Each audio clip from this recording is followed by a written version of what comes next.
मेरे प्यारे बच्चों, आप सारे बच्चों ने देखा होगा अब तक जो हमने बातें की थी, आज का नेचर बस पता चला था। लेकिन आज के लेक्चर में हम पर्टिकुलरली कुछ ऐसे घटनाओं पर बात करने वाले हैं जिससे कि पूरे इलेक्ट्रोस्टैटिक्स की ब्रांच शुरू होगी। अब सारे बच्चों ने कूलम जी का नाम सुना था, कह रहे कूलम्स। कूलम जी का नाम सुना था आप सारे बच्चों ने? Yes. Yes yes sir. Sir. Coulomb ji ने क्या किया था पता है आपको? कूलम जी ने क्या किया था? यस, क्या किया था रे कूलम जी ने? लॉ बनाया था सर उन्होंने। हाँ, चार्ज के कुछ कूलम जी जो थे, कूलम जी ने बताया था कि जो पर्टिकुलर आपका चार्ज रहेगा, चार्ज का नेचर किस प्रकार रहता है, बराबर है? के बारे में उन्होंने बोला था, आया ना? कैसे वो एक दूसरे को खींचते हैं, इसके बारे में। सही है बच्चों, मैं क्या बोल रहा हूँ सबको समझ में आ रहा है? Yes, yes sir. ठीक है, चलते थोड़ा आगे।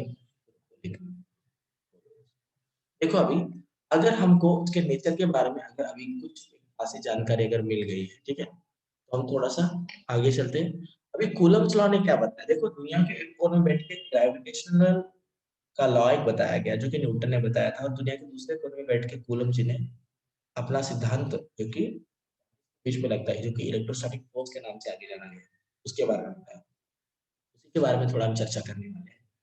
कूलम जी ने कहा कि भाई अगर मैं दो पॉइंट चार्जेस, पॉइंट चार्ज मतलब क्या? आपने तो देखा था कोई एक पार्टिकल है, किसी पार्टिकल के ऊपर चार्ज हो सकता है, बराबर बच्चों? इस पार्टिकल के ऊपर एक तो पॉजिटिव चार्ज होता है, एक तो नेगेटिव चार्ज होता है। अगर किसी बंदे के ऊपर अगर पॉजिटिव चार्ज है तो बंदे को हम प्रोटॉन बोलते हैं, बराबर है? अभी कोई एक पॉजिटिव चार्ज पार्टिकल, एकदम छोटे सर मोटे। आवाज क्लियर। मेरा आवाज बाकी बच्चों को आ रहा है क्या? मेरा आवाज किसी को भी नहीं आ रहा? यस सर, क्लियर है सर। श्याम जी को छोड़ के बाकी सारे बच्चों को मेरा आवाज आ रहा है ठीक ठाक? रानी ताई, रितेश दादा, यस सर, आ रहा है। वेदा यस सर। भाई, को यस आ रहा सर। है? आशीष अब भाई, आ रहा है सर। श्याम भाई, ए श्याम, यस सर आ रहा है। भाई सर मुझे भी नहीं आ रहा सर। है क्या? इसका मतलब मेरा ही प्रॉब्लम। एक मिनट, एक मिनट।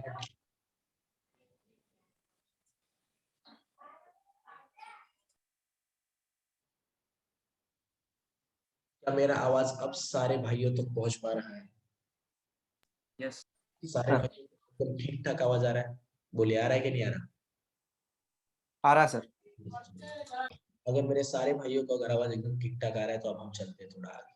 देखिए भाइयों, अगर हम बात करें तो कूलम्स लॉ के बारे में, तो कूलम्स लॉ को जानने के लिए चार्ज का नेचर समझना जरूरी था, जो कि हमने अब तक समझ लिया। देखो, अगर कोई मेरे पास एक चार्ज है, पर्टिकुलरली चार्ज माने मैंने बोला था कोई एक पार्टिकल, पार्टिकल के अंदर जान होना है ना, जैसे बॉडी के अंदर सोल होता है, उसी तरह से एक पर्टिकुलर एक ताकत बोल सकते हैं जो किसी अगर पार्टिकल के पास हो, उसे चार्ज बोला जा सकता है। जिस चार्ज को जो डिफाइन नहीं किया जा सकता, लेकिन वो चार्ज होता है, मास की तरह होता है। मास को डिफाइन नहीं किया जा सकता। मास मतलब वजन, वजन को डिफाइन नहीं किया जाता। वजन किस कलर का दिखता है, बराबर है? वजन मतलब वजन है क्या? बल्कि लगता है, बल्कि फील होता है, फील। दिखता है क्या? वजन दिखता है क्या? ये दिख रहा है, वजन दिख रहा है, वजन दिखता नहीं, वजन फील होता है। मास या वैसे चार्ज फील होता है। समझ पा रहे हो मेरी बात? समझ रहे हो अभी? Yes sir. मतलब हर एक ऑब्जेक्ट का अलग अलग वजन हो सकता है, ठीक है? कोई ये क्वेश्चन नहीं कर सकता ना कि सर अगर मैंने इतना बड़ा रुई का गोला ले लिया और इतना बड़ा मैंने आयरन का गोला ले लिया, लोखंड का गोला ले लिया, लोखंड का गोला तो ज्यादा वजनदार है, क्योंकि वॉल्यूम तो दोनों का सेम लग रहा है, तो कोई इसके ऊपर क्लेम नहीं कर सकता यूजुअली। भाई है तो है, इंट्रिंसिक प्रॉपर्टी, भाई है तो है। अब तो उसके ऊपर नींबू डाल दे या तो उसके ऊपर मिर्ची डाल दे, ठीक है, या काला जादू कर दे, वो उतना ही वजनदार रहने वाला है ना? तो हमने काला जादू किया है ना, और रुई ज्यादा वजनदार होना है। ऐसा होता है क्या कभी? लोखंड कम वजन का होगी, ऐसा काला जादू बना ही नहीं है, ठीक है? करना है तो करके देख लो, ठीक है? चलिए आगे चल लेते हैं। अगर कूलम्स लॉ के बारे में बात करें तो कूलम्स बोला, अगर दो कोई पॉइंट चार्ज लेते हैं, पॉइंट चार्ज रियलिटी में होते नहीं। पॉइंट चार्ज मतलब कोई देखो एक ऐसा पॉइंट, ये पॉइंट दिख रहा है सबको, ये वाला पॉइंट, ये वाला पॉइंट दिख रहा है, ये देखो ये वाला पॉइंट है। इस पॉइंट के बराबर ऊपर पर इतना ही पॉइंट है चार्ज। अब ऐसा बोल नहीं सकता ना कोई बंदा कि भाई कोई पॉइंट चार्ज होगा, लेकिन पॉइंट चार्ज मतलब पॉइंट के ऊपर बराबर, जैसे हम पॉइंट मास बोलते हैं तो रियलिटी में पॉइंट मास मतलब कितना, पॉइंट मास को डिफाइन नहीं किया जा सकता। अब इसी पॉइंट को अगर मैं जूम कर लूं तो ये इतना बड़ा भी दिख सकता है। समझ गए आप? सर आवाज है। हाँ। मेरे प्यारे भाइयों, सबको मेरा आवाज आ रहा है? बोलिए भाइयों। अभी आ रहा है सर। अभी आ रहा है सर। भाइयों अब आ रहा है? Yes sir. सर आप ईयरफोन लगा लीजिए। Yes sir. ठीक है भाइयों, 1 मिनट रुकिए, हेडफोन लगाने दीजिए।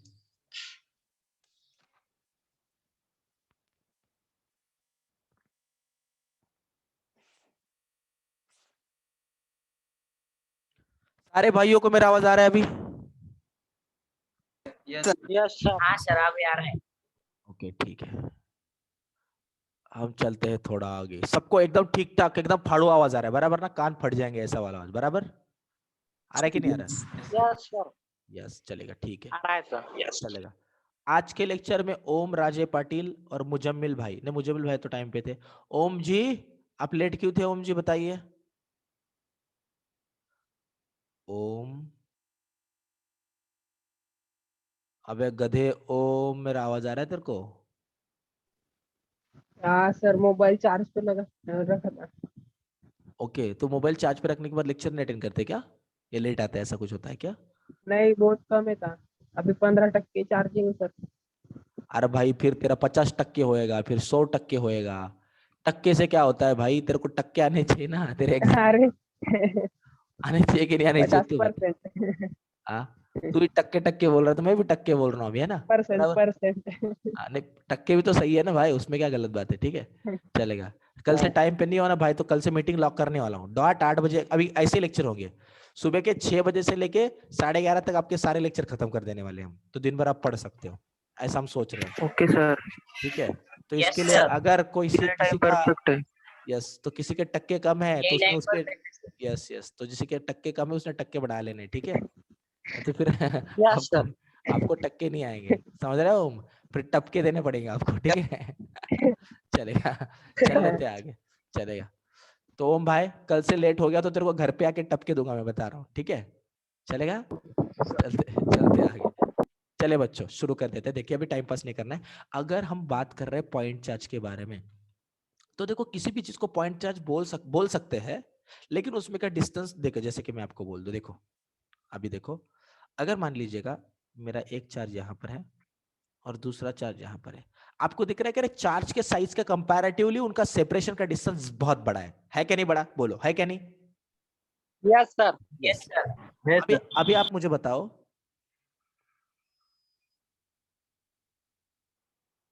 देखो ये वाला डिस्टेंस चेक करो। अब ये वाला डिस्टेंस भी तो बड़ा ही है ना, लेकिन चार्जेस उसके कंपैरेटिवली बहुत बड़े, तो इसको पॉइंट चार्ज बोले या नहीं बोले इसमें दिक्कत हो सकता है, बराबर क्या नहीं?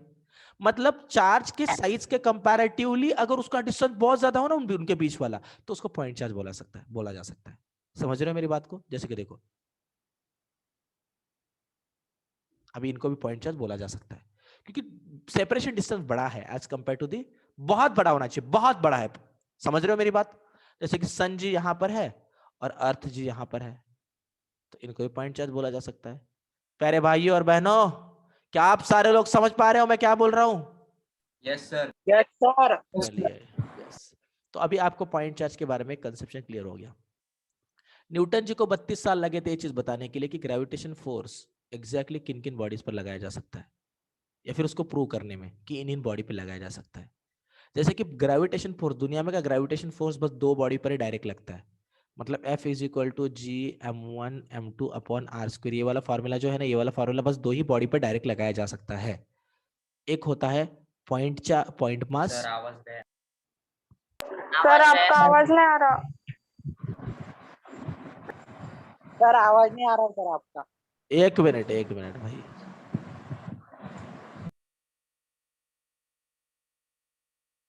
सर आवाज नहीं आ रहा है। अरे बोलने देने, रुकना 1 मिनट, बोलूंगा तो आएगा। 1 मिनट रुक, तो देखने दे भाई क्या हो रहा है, दिमाग खराब हो रहा है, 3 बार आवाज नहीं आ रहा, मतलब क्या मजाक है क्या? 1 मिनट रुक ले भाई, नेटवर्क चेंज कर दीजिए। सर नेटवर्क आपका आवाज भाई नेटवर्क चेंज करने के लिए 10 नेटवर्क थोड़ी मेरे पास, एक ही नेटवर्क है। अभी आ रहा है, अभी आ रहा है भाई का आवाज, सबको भाई का आवाज आ रहा है, बोलिए। यस सर, आ रहा है? सर। यस, चलो ठीक है। मुजम्मिल भाई आवाज आ रहा है? मुजम्मिल भाई, भाई का आवाज आ रहा है? सर मेरे को भाई तेरा आवाज आ रहा है, बहुत अच्छा आवाज है तेरा, बोलते रहा कर ऐसे बीच बीच में, अच्छा लगता है, दिन अच्छा है ऐसे जा रहा है ऐसे लगता है। ठीक है मुजम्मिल, गलती से बोल दिया कर, है ना, मेरी प्रसन्नता के लिए। ठीक है मुजम्मिल भाई, अरे भाई कुछ तो बोल दे। यस सर क्या यस सर, कुछ तो बोल दे, है ना। चलो ठीक है, शुरू कर देते लेक्चर, बीच बीच में बोला कर, ठीक है। सर कैसे हो, खाना खाया क्या, पूछ सकता है तो, कुछ प्रॉब्लम नहीं, ठीक है भाई, बस बोल दे कुछ तो। चल शुरू करना है मुजम्मिल भाई, लेक्चर बोल, शुरू करना है। यस सर अगर मैं बात कर रहा हूँ पॉइंट चार्ज के बारे में, तो पर्टिकुलरली अगर मैं पॉइंट चार्ज के बारे में बात कर रहा हूँ, तो पॉइंट चार्ज मतलब सेपरेशन डिस्टेंस ज्यादा होना चाहिए कंपैरेटिवली, उन चीजों को पॉइंट चार्ज कंसीडर किया जा सकता है। और फिर मैंने आपको बोला था कि कैसे न्यूटन जी ने बताया कि भाई ग्रेविटेशन फोर्स भी पॉइंट मास और spherical symmetric body, in bodies पर ही लग सकता है डायरेक्टली। क्योंकि दिक्कत क्या हो रहा था, अगर मान लीजिएगा एक बंदा यहां पे खड़ा है, एक बंदा यहां पे खड़ा है, ठीक है, इन दोनों के बीच वाला अगर मेरे को ग्रेविटेशन फोर्स फाइंड आउट करना है, तो आपको पता है Gm1m2 अपॉन आर स्क्वायर, ये ग्रेविटेशन फोर्स का फॉर्मूला होता है। हाँ या ना, चिल्ला दो हाँ या ना। Yes sir, yes sir. अगर वो वाला फॉर्मूला है तो Yes, फिर sir. जो नीचे वाला आर स्क्वायर है, जो नीचे वाला आर स्क्वायर है, और नीचे वाला आर स्क्वायर माने क्या, पेट में से सर का डिस्टेंस लू, या सर में से सर का डिस्टेंस लू, या पैर में से पैर वाला डिस्टेंस लू, या पेट में से पेट वाला डिस्टेंस लू। बोलो कहां से कहां का डिस्टेंस लेना चाहिए, या इसके सर से इसके पैर तक का डिस्टेंस लो, या इसके सर से इसके पैर तक का डिस्टेंस लो। भाई कौन सा डिस्टेंस लेना ठीक रहेगा, बोलिए कौन सा डिस्टेंस लो, बोलिए, जनता जवाब जानना चाहती है भाइयों, बोलिए कौन सा वाला, वही दिक्कत था ना। तो वो चीज निकालना डिफिकल्ट था, क्योंकि उस वक्त सीजे के बारे में ज्यादा जानकारी नहीं था, ठीक है, centre of gravity, centre of mass, तो उसके वजह से दिक्कत होता है कि भाई समझे कैसे सेंटर ऑफ ग्रेविटी कहाँ कहाँ पे पकड़ा जाए, सेंटर ऑफ मास कहाँ पे पकड़ा। मोस्ट ऑफ द केसेस में सेंटर ऑफ ग्रेविटी और सेंटर ऑफ मास एक ही पॉइंट पे लाई करता है, लेकिन जब बड़ी बड़ी चीजें आ जाती है, बहुत बड़ी बड़ी चीजें, तो उस वाले केस में सेंटर ऑफ मास और सेंटर ऑफ ग्रेविटी दोनों चीजें अलग अलग हो जाती है। यूजुअली पानी के केस में भी ऐसी चीजें हो जाती है, पानी के अंदर कोई अगर ऑब्जेक्ट डीप कर दिया जाए तो उसके बारे में हम बात करने वाले हैं, कैसे सेंटर ऑफ मास और सेंटर ऑफ ग्रेविटी अलग अलग हो जाता है, वो तो मैकेनिक्स में बात होगी उसके बारे में। लेकिन अभी मैं यहाँ पे आपको ये बताना चाहता हूँ कि जैसे हमारे न्यूटन जी ने बोला कि भाई अगर आड़ी टेढ़ी बॉडी लोगे तो फिर डिस्टेंस नहीं फाइंड आउट कर पाओगे, वैसे कूलम जी ने भी बोला आड़ा टेढ़ा चार्ज लोगे तो जो आर स्क्वायर है ना वो क्या है वही नहीं फाइंड आउट कर पाओगे। इसीलिए जब पॉइंट चार्ज के बारे में बात होती है, मान लीजिए मेरा एक चार्ज है, मान लीजिए मेरा एक दूसरा चार्ज है, ठीक है, इन दोनों चार्जेस के बीच वाला डिस्टेंस मान लीजिएगा कुछ आर था, ठीक है, ये मेरा है Q1 चार्ज, ये मेरा है Q2 चार्ज। मान लीजिएगा मेरा Q1 चार्ज है पॉजिटिव चार्ज, मान लीजिएगा मेरा Q2 चार्ज है नेगेटिव चार्ज। सारे मेरे प्यारे बच्चों को बातें समझ में आ रही है मैं क्या बोल रहा हूँ, सारे बच्चों को मेरी बातें समझ में आ रही यस है। सर, यस सर आ रही। यस सर तो अभी ओके मेरे भाई और बहनों, ओके, तो फिर बच्चों अभी इस वाले केस में फिर एक फॉर्मूला दिया गया, जो फॉर्मूला आपका था F इज इक्वल टू के Q1 Q2 upon R square. दिख रहा है कुछ एक फॉर्मूला, इसको बोला गया कूलम्स फोर्स और इलेक्ट्रो स्टैटिक फोर्स, दोनों में सब कुछ भी एक बोल सकते हो। सर कैसे निकाला गया, इसको निकालने के पीछे कुछ चीजों का हाथ था, लेकिन वो हमारे सिलेबस के लेवल पर नहीं है, बट स्टिल अगर बात करना तो मैं फिर भी आपको बता सकता हूँ। यूजुअली फोर्स ये डायरेक्टली प्रोपोर्शनल होता है चार्ज के, तो उसके मदद से force is directly proportional to Q1 Q2 ले लिया गया।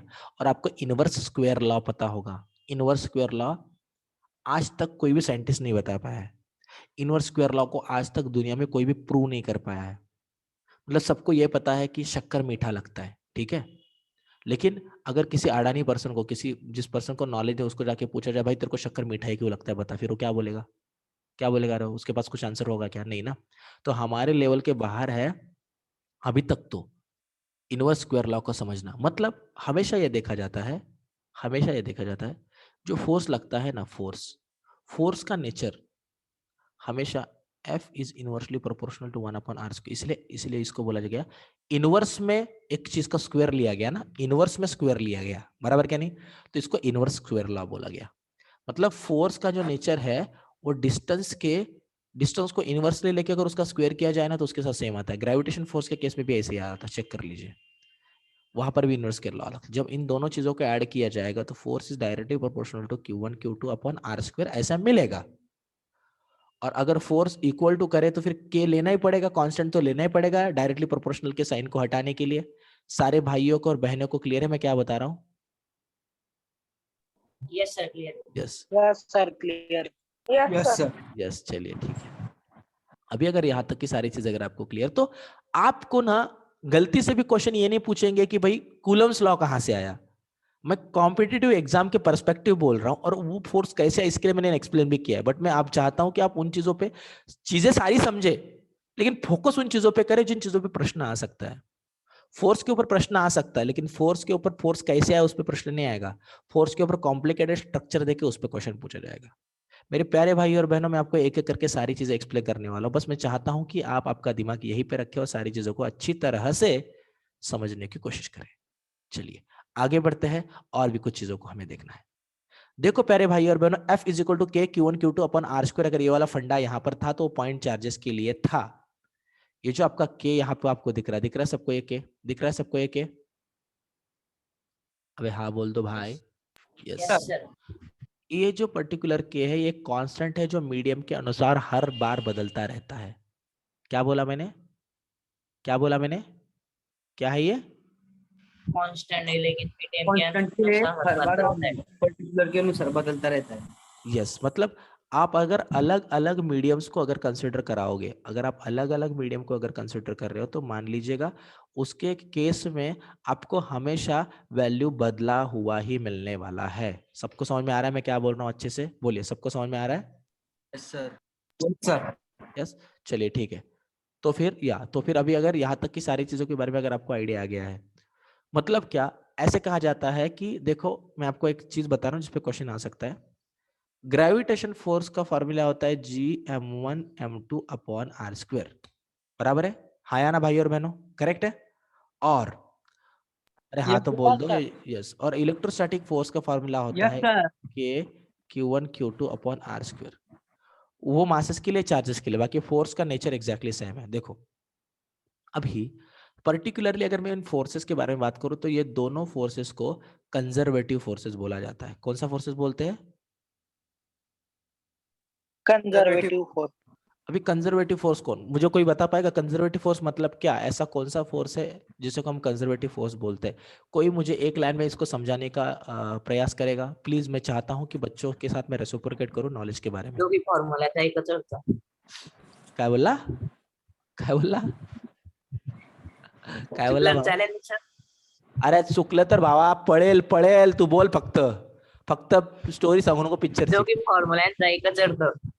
दोन्ही फॉर्म्युलाच आहे. अरे पण कंझर्वेटिव्ह फोर्स एक स्वतःचं नेचर असते ना, बरोबर का नाही? हो ना? आशीष, यस सर। आशीष Yes, मेरे sir. भाई, आशीष मेरे भाई, यस सर। भाई बोल दे भाई. आशीष, आशीष किधर है भाई? Ashish, sir I don't know sir. I don't know. किती सुंदर प्रकारे यांनी म्हटले सर मला माहित नाहीये. ठीक है.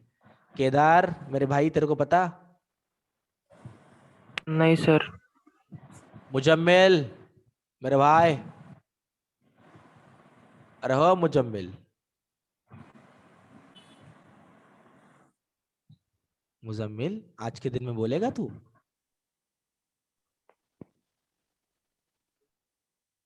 सर ये फोर्स बदलता नहीं है, एक ही रहता है। ये फोर्स बदलता नहीं, एक ही रहता है. ये गलत है भाई. मैं चाहता था एटलीस्ट तू तो बता दे, तूने भी गलत बोल दिया. दिमाग स्टोर खराब. केलेला फोर्स। स्टोर केलेला फोर्स, स्टोर कसं करशील बे मूर्खा? फोर्सला स्टोर कसं करशील? म्हणजे का टाइमवरती वापरणारच काय? 10 न्यूटनचा फोर्स स्टोर करून ठेवलाय, कुठं वापरायला सांगा? असं आहे का?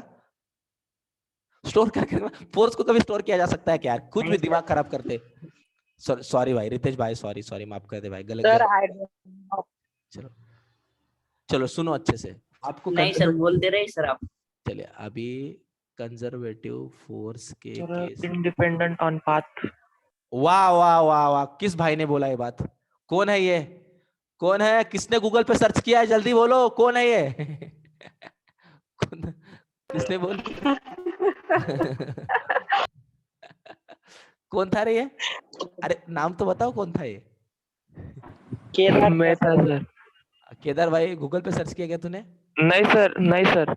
चलेगा, ठीक है भाई, मजाक कर रहा हूँ, रो मत भाई, आग पोछ ले, चल मजाक कर रहा था, ठीक है। देखो अभी अच्छे से सुनो। देखो कंजर्वेटिव फोर्स माने दो प्रकार का फोर्स। जो भी फोर्स, याद रखो अच्छे से, जो भी फोर्स सेंट्रल फोर्स रहेगा, ठीक है, जो फोर्स सेंट्रल फोर्स रहेगा और जो फोर्स रेडियल फोर्स रहेगा, उन फोर्सेस को कंजर्वेटिव फोर्स बोलते हैं।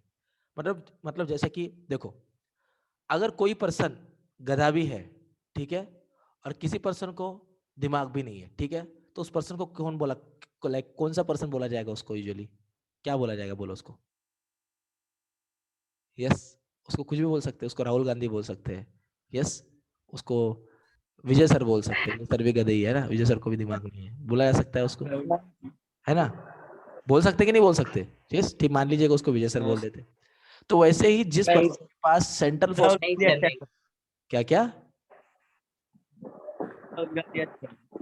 आवाज ही नहीं आया भाई को, भाई मेरे को आवाज ही नहीं आता। राहुल गांधी अच्छा है सर, तो ऐसा वो कह रहा है। तो इसीलिए तो फिर बाद में मैंने मेरा एग्जांपल दिया ना। अरे भाई, इसीलिए तो मैंने मेरा एग्जांपल दिया ना कि विजय सर ही गधे है और विजय सर पागल भी है। तो सोचो, अभी दो दो क्वालिटी है विजय के साथ, पहले तो गधे भी है और ऊपर से फिर पागल भी है, वाह, है ना? तो उसी तरह से मैं बोल रहा था कि भाई कोई फोर्स अगर सेंट्रल फोर्स और रेडियल फोर्स हो तो उनको बोला जाता है कंजर्वेटिव फोर्स। सारे बच्चों के दिमाग में घुस रहा है बात, मैं क्या बोल रहा हूँ अभी? Yes, sir. सेंट्रल रेडियल का, सेंट्रल रेडियल का अर्थ क्या? अगर आप एक मास को यहाँ पे रखो, एक मास को यहाँ पे रखो, हमेशा ये मास इस मास को उसके तरफ ही खींचने की कोशिश करेगा, सेंटर की तरफ, इस सेंटर की तरफ, हाँ या ना? इस मास को इधर से उठा के इधर रख दो, Yes, sir. अभी फिर भी ये मास को, इस वाले मास को ये वाला मास सेंटर की तरफ ही खींचेगा। चेक कर लो, सेंटर की तरफ। ऐसा कभी नहीं होगा कि गलती से इधर मास रख दिया तो सपक से ऐसे जा रहा है, ऐसे नहीं होगा भाई, सेंटर की तरफ ही खींचेगा। अरे हाँ या ना? सबको समझ में आ रहा है? Yes, sir. Yes sir. अगर उसका इन्फ्लुएंस सेंटर की तरफ ही है, उसका पोजीशन चेंज करने के बाद में भी अगर बंदा सेंटर की तरफ ही जा रहा है, तो बंदे को कौन सा फोर्स बोलते हैं? सेंट्रल फोर्स बोलते हैं। मेरे भाइयों और मेरी प्यारी बहनों, सबको समझ में आ रहा है मैं क्या बोल रहा हूँ? Yes, sir. अगर यस सर। सर अगर अगर अगर अगर किसी फोर्स को रेडियली नहीं बदला जा रहा, एंगुलरली बदला जा रहा है, मतलब सर्कल में घुमाया जा रहा है, ऐसा दूर लेके गए, कह रहे दूर नहीं लेके गए, सर्कल में घुमा रहे।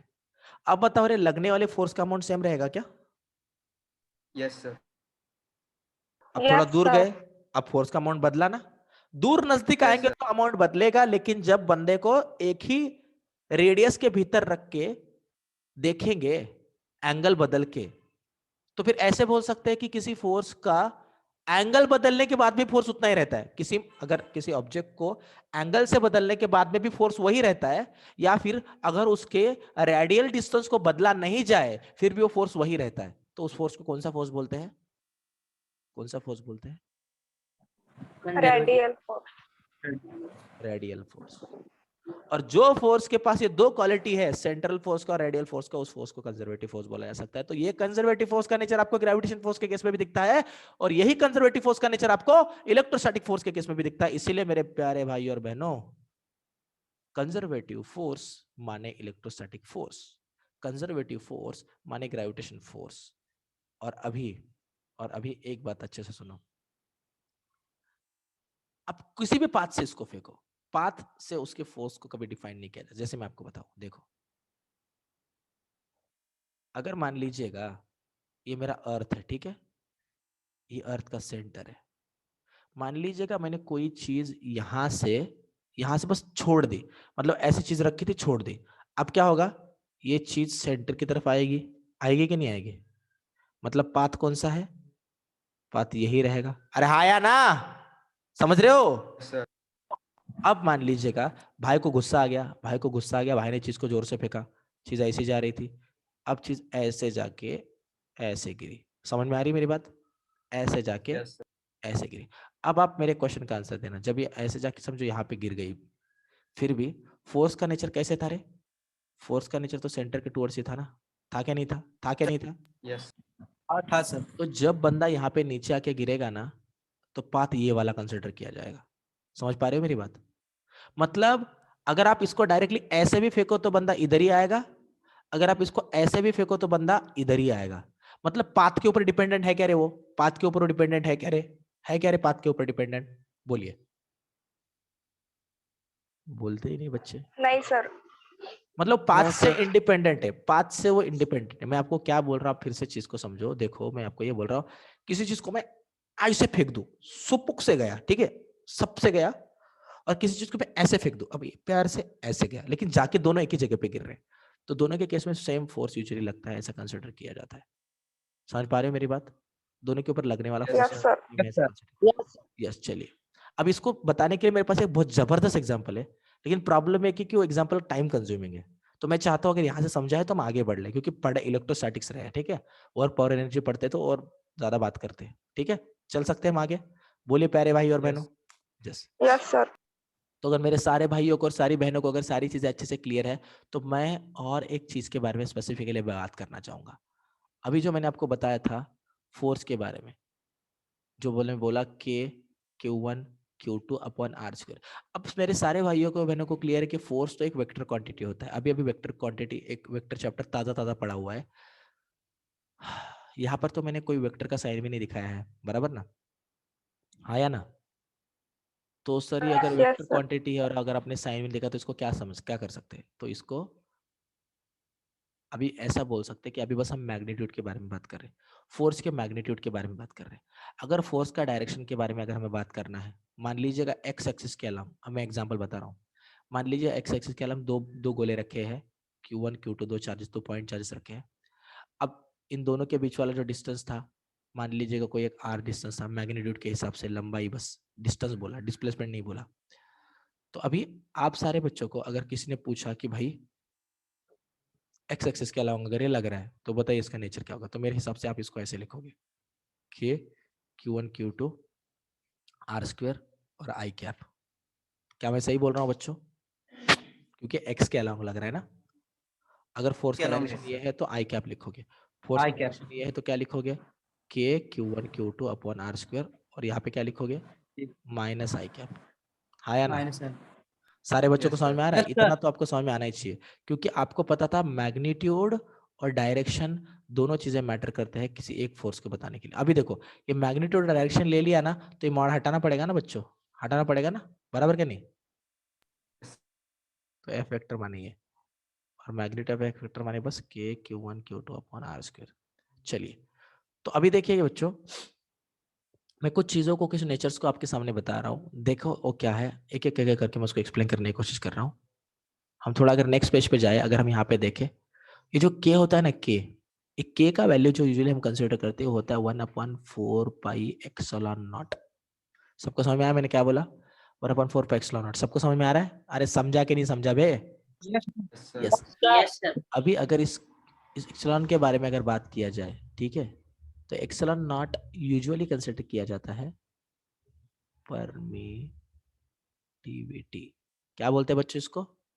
Permittivity of free space. अभी बस एक्सेलॉन बोला जाए तो फिर इसको बस बोलेंगे परमिटिविटी,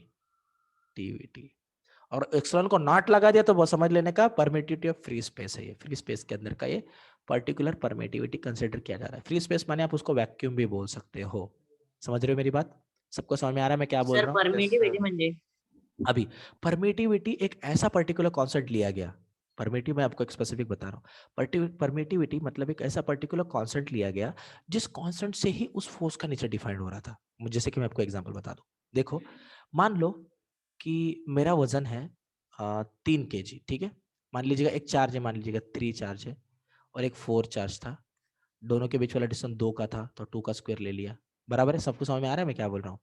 अब मान लीजिएगा यहाँ पर 3 4 तो ये हो गया 12, नीचे हो गया 4। अभी ये कितना हो जाएगा?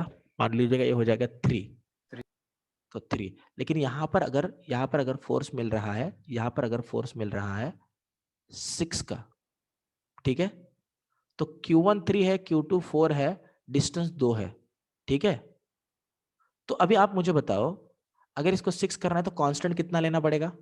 कांस्टेंट कितना लेना पड़ेगा?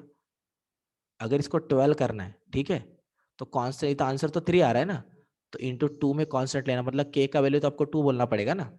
तो ऐसे मटेरियल Yes, को sir. देखने के बाद उसके केस में देखा गया कि अरे यार, ये चार्ज तो 3 का था, वो चार्ज तो 4 का था, इन दोनों के बीच वाला जो डिस्टेंस है भाई वो तो 2 का है, और भी फोर्स 12 क्यों आ रहा है बे? फोर्स 12 क्यों आ रहा है? इसका मतलब उस मटेरियल, दोनों मटेरियल के नेचर के अनुसार, उस मीडियम के नेचर के अनुसार उनके बीच में लगने वाले फोर्स डिफाइंड होगा, उनके फोर्स का रेट डिफाइंड होगा। तो हर मीडियम के अनुसार रेट बदल रहा है। समझ पा रहे हो मेरी बात को आप? तो अगर के का वैल्यू अगर 2 है तो 1/4 पाई एप्सिलॉन नॉट, समझ रहे हो?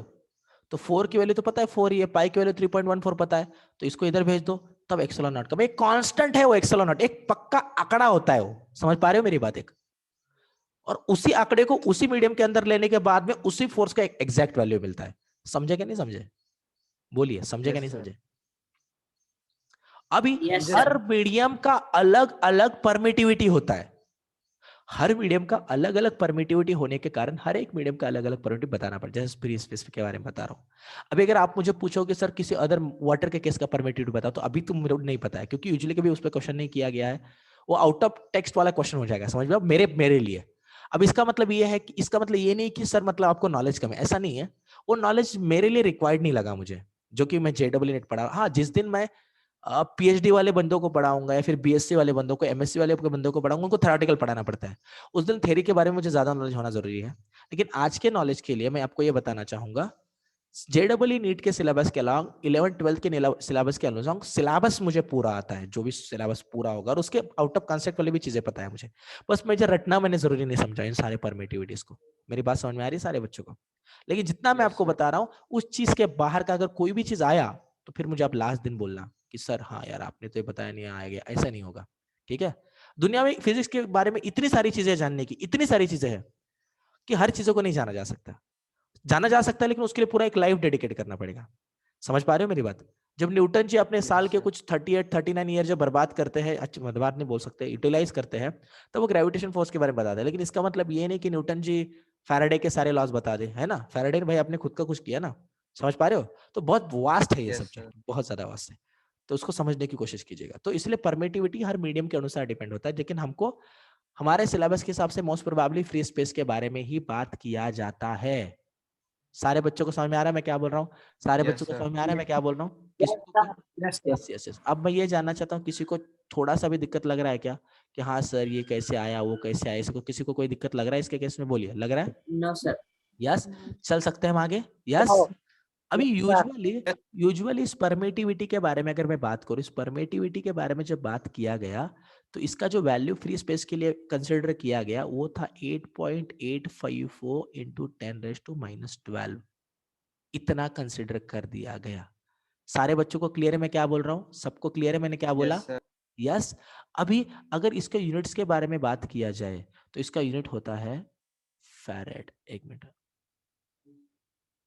एक मिनट, यस, फैरेड पर मीटर, इसके केस में यूजुअली इसको लिया जाता है। बात समझ में आ रही मेरी? सबको सबको समझ में आ रही मेरी बात? Yes, Yes. ओके। तो अभी अगर आपको यहाँ तक की सारी चीजें अगर अच्छे से क्लियर है बच्चों, तो एक बात अभी अच्छे से समझने की कोशिश करो, यहाँ से इसके नेचर को एक समझने की कोशिश करो कि पर्टिकुलरली अगर मैं बात कर रहा हूँ 8.854 इंटू 10⁻⁻12 फैरेड पर मीटर, तो ये भी लिया जा सकता है। अभी मोस्ट ऑफ द केसेस में मतलब जो भी सारे एक्सपेरिमेंट हो, अभी कोई पानी के अंदर जाके तो नहीं करेगा ना भाई, पानी के अंदर ही करना है हमको, जाओ हम पानी के अंदर ही जाएंगे, ऐसे वाला कोई बात नहीं है ना। यूजुअली फ्री स्पेस में जो हम करते हैं, तो वैक्यूम के केस में और फ्री स्पेस के केस में, लाइक वैक्यूम और एयर वाले केस में ज्यादा फर्क नहीं पड़ता चीजों में, ज्यादा फर्क, तो इसीलिए इसीलिए यूजुअली इसको एयर में भी कंसिडर कर लिया जाता है, इस एक्सलॉन नॉट को। सारे बच्चों को चीजें समझ में आ रही है जो मैं बता रहा हूँ? सबको समझ में आ रहा है मैं क्या बोल रहा हूँ? sir. Yes. Sir. Yes, sir. अगर मैं पर्टिकुलरली बात कर रहा हूँ इस के बारे में, यूजुअली डायरेक्टली के का वैल्यू भी लिया जाता है। इस के का वैल्यू 9 इंटू 10⁻9 होता है, ठीक है, न्यूटन मीटर स्क्वायर पर कूलम स्क्वायर, क्योंकि फोर्स इज इक्वल टू क्या है, के Q1 Q2 upon R square ना। तो फोर्स मतलब न्यूटन, आर स्क्वायर इधर चला गया मीटर स्क्वायर, और Q1 Q2 नीचे आ गया कूलम का स्क्वायर। सबको समझ में आ रहा है मैं क्या बोल रहा हूँ?